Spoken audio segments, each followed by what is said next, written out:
This is a quick overview on how to complete this homework assignment. You will need this Google Doc, and you'll need to go to this website at the University of Oregon. You'll need to read this page here. That will answer some of the questions down here. You'll also have to look at the information here. Now, very carefully, this is cotton from 1790 to 1860, so read carefully what you're looking at.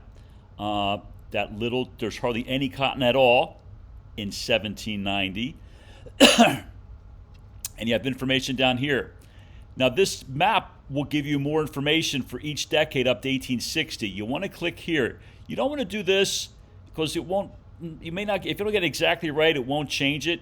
You actually want to hit this, and it's 10-year increments. So this is 1790. This is true for 1800.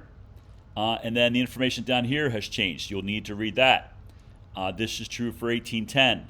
This is true for 1820, and so forth and so on. And you're going to be filling out this information on this Google Doc. So 1790 is done for you. 1800 is done for you. You have to find out about each decade, that 1 year, 1810, 1820, 1830, 1840, 1850. Cotton production in pounds in that year, percent of total export of cotton in that year compared to the nation's whole. How much money did this bring into the United States at the start of each decade, and how many slaves were there in the United States at the start of each decade? So that information is going to be found by clicking through each of these decades. This is cotton. And the same idea with this one. This is slavery. Slavery increase. This is per county. So this will give you how many slaves, the concentration of slaves in different parts of the country. And the same thing, you get the information in 10-year increments. So that's 1800, that's 1810, 1820. The information down here is changing, and the information up here is changing. This information, you can look at it too. It really is no new information here. This text remains the same. But you get to see the two maps side by side, so maybe interesting to look at, but you don't really need this to answer any questions. The economics of slavery, you'll need to read down here. There's some details down here that you'll need to answer some of these questions.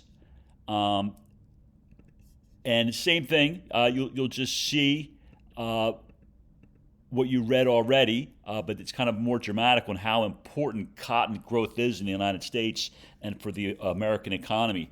It's really quite staggering. And then you want to read the summary. There's a question or two on this Google Doc that you would have to answer from the summary. Once you are done with the University of Oregon website and you've answered all these questions, you want to move on to read a little bit more information about George Washington, his view of slavery, Thomas Jefferson on slavery. You'll read a little bit about when each of the northern states got rid of slavery, a little about Western Europe's abolition of slavery. You'll read this Adam Smith, who wrote a book called The Wealth of Nations, a very influential book on American capitalism. You'll have a quote here about what he has to say about slavery. And then you want to answer this question down here. And that is the end of your homework assignment. This is in 3 to 5 thoughtful sentences. And it will take you a little bit of time to do thoughtfully, 3 to 5, not too long, but a good analysis of the data. Oh, one more thing. Don't forget to change this. Put your first and last name up here and put your last name here and put your block there. Please remember to do that. A lot of students are still forgetting that. Thank you very much.